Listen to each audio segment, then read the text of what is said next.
ہمارے وکلا کا ایک کلیئر کٹ سٹانس ہے کہ ہم عدالت کے اوپر عدالت بالکل نہیں مانیں گے. دونوں کے کنسنسس میثاق جمہوریت پہ ہے اور دونوں کے درمیان ایک میثاق ہوا تھا کہ ہم ان نکات کو ایڈریس کریں گے اور یہ چیزیں یہ سکم ختم کریں گے. جس پاکستان میں زندگی گزار رہے ہیں پرنٹ اور الیکٹرانک میڈیا آزاد ہے. الیکشن کمیشن کے جو معاملات ہمارے سامنے پچھلے 5 سال سے وہ بھی کسی سے پوشیدہ نہیں ہے. سول اور فوجی تعلقات جس کو تمام لوگوں نے ایڈریس کیا ہے اور جتنی بھی پولیٹیکل پارٹیز ہے وہ جب بھی حزب اختلاف میں ہوتی ہے تو وہ اس کو ہائی لائٹ کرتی ہے لیکن جب اقتدار میں آتی ہے تو اس کو ہاتھ نہیں لگاتے ہیں. اس میثاق جمہوریت میں نئی آئینی وفاقی عدالتیں کیوں قائم نہیں ہوئی؟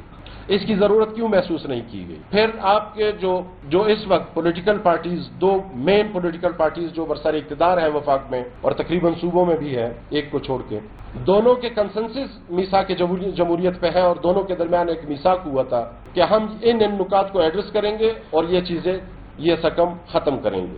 اس میں کچھ چیزیں صرف وفاقی عدالت نہیں، اس سے پہلے کچھ چیزیں ہیں جو تشنہ ہے اور جو انتہائی ضروری ہے. پھر وہ کیوں نہیں؟ میں ساری میثاق جمہوریت تو نہیں پڑھوں گا، کچھ چیزیں پڑھوں گا. ضابطۂ اخلاق میں میثاق جمہوریت میں ہے کہ قومی سلامتی کونسل کو رد کیا جائے گا. 2006 میں ہوا، اس کے بعد اقتدار آئے اور سلامتی کونسل آج تک رد نہیں ہوا. پریس اور الیکٹرانک میڈیا آزاد ہوگی. کیا آج ہم جس پاکستان میں زندگی گزار رہے ہیں پرنٹ اور الیکٹرانک میڈیا آزاد ہے؟ یہ سوال میں آپ کے سامنے رکھتا ہوں. اگر نہیں ہے تو میثاق جمہوریت کے اس شق کو کیوں نہیں ہائی لائٹ کیا جاتا اور اس پہ قانون سازی کیوں نہیں ہوتی؟ ہم منتخب حکومت کے مینڈیٹ اور حزب مخالف کے کردار کو اہمیت دیں گے اور اس کے بعد سے ہم دیکھتے رہے ہیں کہ حزب اختلاف کو کتنی اہمیت مل رہی ہے یا کتنی اہمیت ملتی ہے.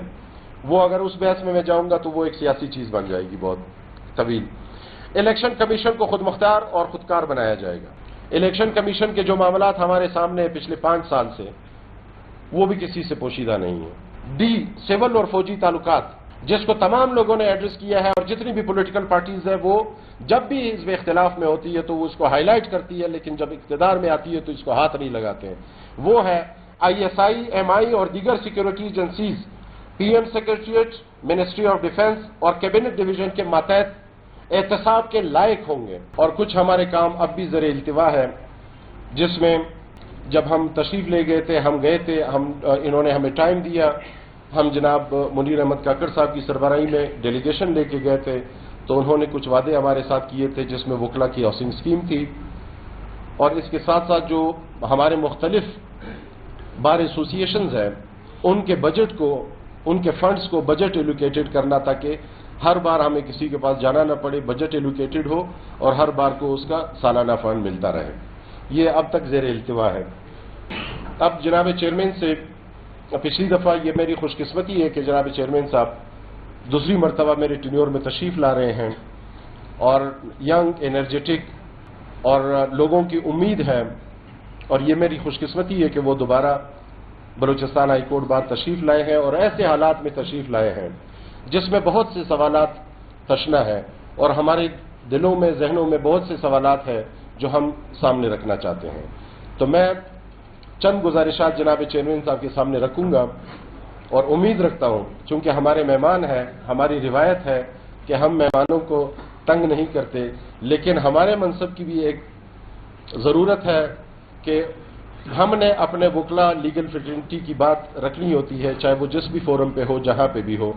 اب آتے ہیں جو نیا ملک میں ایک بحران سی کی کیفیت لے کے آیا ہوا ہے آئینی ترامیم کے حوالے سے، جس میں جناب چیئرمین بلاول بھٹو زرداری صاحب نے سندھ ہائی کورٹ میں بھی جا کے خطاب فرمایا اور اپنے خیالات کا اظہار کیا اور اسی کے لیے آج یہاں تشریف لائے ہیں. اس میں وکلا کو کچھ چیزوں پہ انتہائی تشویش ہے جناب چیئرمین، اور آپ کی گوشگزار اس لیے کر رہے ہیں کہ آپ کی ایک آئینی تاریخ ہے، آپ کی ایک جمہوری تاریخ ہے اور آپ وہ پارٹی ہو جس نے قربانیاں دی، جس نے بہت سی صعوبتیں برداشت کی. کس وجہ سے؟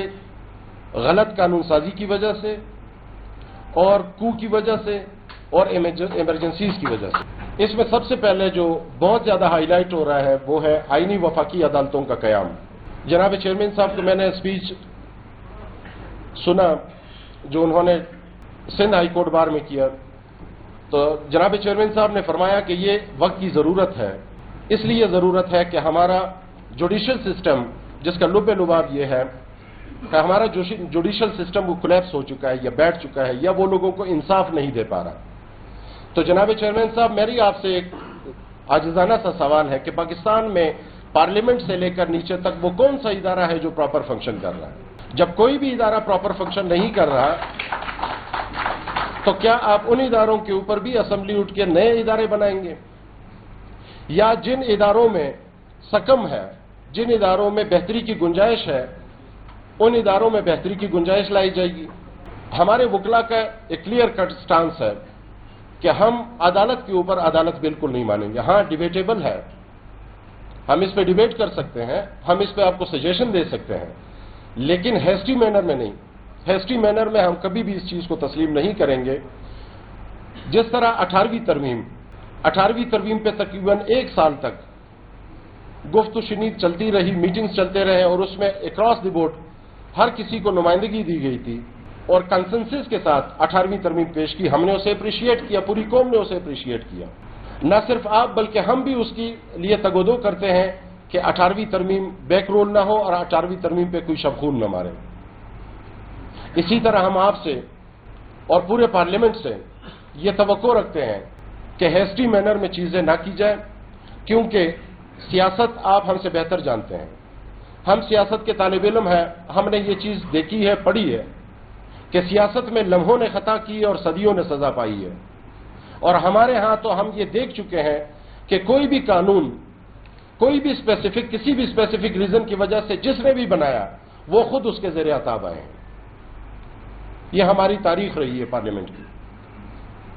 اس میں اکراس دی بورڈ جتنی بھی پولیٹیکل پارٹیز برسر اقتدار رہی ہیں، جتنے بھی اس کے اندر قانون سازی ہوئی ہے اور جس بھی اسپیسیفک ریزن کی وجہ سے ہوئی ہے، زیر عتاب وہ خود آئے ہیں.